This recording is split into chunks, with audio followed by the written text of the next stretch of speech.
विषय सुख की आशा का नाश, संत संग का फल, साधना का फल। विषय सुख की आशा ज्यों की त्यों सुरक्षित है, तो क्या सत्संग, क्या साधना कर रहे हो?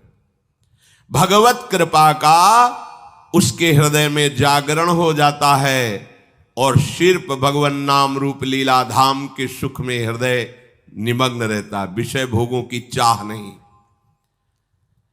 वैसे तो शास्त्रों में करोड़ों बातें हैं, पर इतनी बात समझ लो, जब तक प्रभु के सिवा कुछ दिखाई दे रहा है तब तक फंसने के पूरे चांस हैं। जब एकमात्र अद्वैत सत्ता भगवान ही, बस बात बन गई। सच्चा सुख संपूर्ण संसार में एक प्रभु के सिवा कोई नहीं, ये बात जान लेना। ये गुरु की कृपा के बिना नहीं आती बात, संतों की कृपा के बिना ये बात नहीं आती। इस बात के बिना कोई संसार से पार नहीं हो सकता।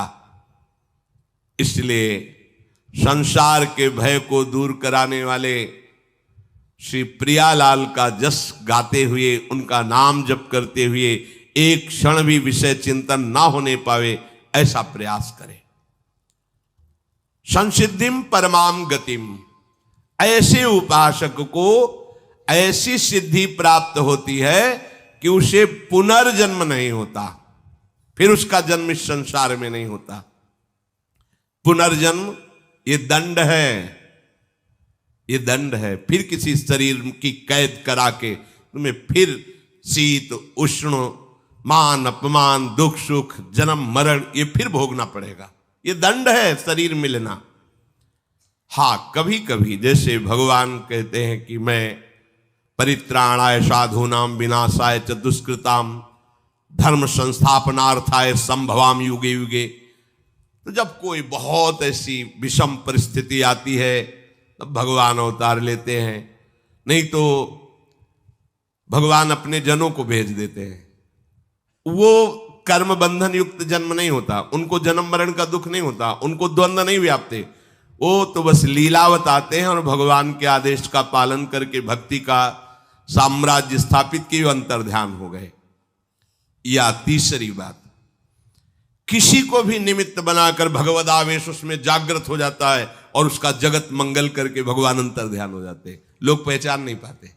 तीन प्रकार से भगवान अपने धर्म की स्थापना के लिए अवतरित होते हैं। पहला, स्वयं भगवान के रूप में अवतरित होना। दूसरा, महाभागवत आचार्य भक्तों के रूप में अवतरित होना। तीसरा, किसी भी भक्त को निमित्त बनाकर उसकी वाणी में, उसके हृदय में अपना तेज प्रकाशित करके धर्म की स्थापना करवाना, जगत मंगल करवाना।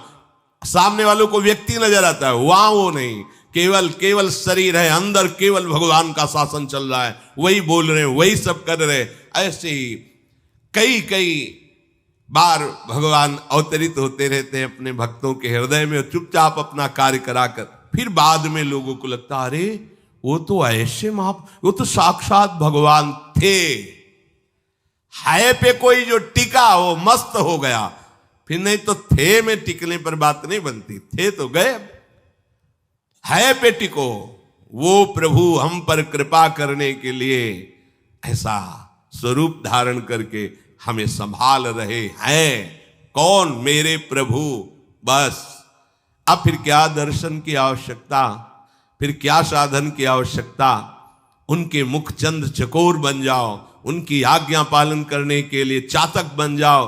देखो अभी परमानंद का अनुभव हो जाए, अभी नाच पड़ोगे, पर नहीं होता। ये मनमुखी चाल हमारी पुनर्जन्म की व्यवस्था कराने वाली बात है। मत मानो इस मन की बात।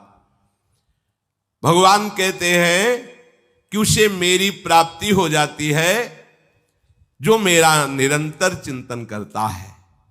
आ ब्रह्म भुवनान लोका पुनरावर्तिनो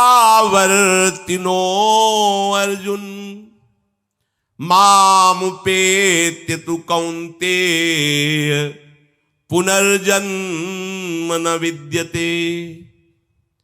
देखो, बहुत ध्यान देने योग्य बात। इस मृत्युलोक की ही बात नहीं, ऊपर ये सब सुखद लोक हैं ऊपर के, स्वर्गलोक, महारलोक, जनलोक, तपलोक, सत्यलोक। ये लोक ब्रह्मलोक तक ये सब नाशवान है, भगवान कह रहे। मतलब कहां भाग के जाएं? एकमात्र उपाय हरिशरणम, दूसरा उपाय नहीं। आप तपस्या करके, आप अनुष्ठान करके तप लोग जा सकते हैं, महार लोग जा सकते हैं, जन लोग जा सकते हैं, और अभ्यास उत्तम को तो ब्रह्म लोग जा सकते हैं। लेकिन जहां इन लोकों में गए हो ये विनाशवान है, यहां से भी पतन होगा। ये नहीं कि अब बस यद गत्वा न निवर्तन्ते तद्धाम परमम मम, अब आना जाना मिट गया, नहीं। वो तो केवल प्रियालाल के चरणारविंद, श्री हरि के चरणारविंद। हे अर्जुन, ये ब्रह्मलोक तक सभी लोक मेरी माया के द्वारा रचे गए हैं, और ये पुनरावर्ती वाले हैं, आने जाने वाले हैं, स्थायी नहीं हैं। वहां जाने पर पुनः लौटकर संसार में आना पड़ता है।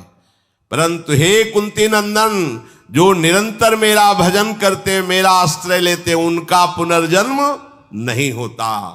मामुपेत्य तु कौन्ती पुनर्जन्म न विद्यते।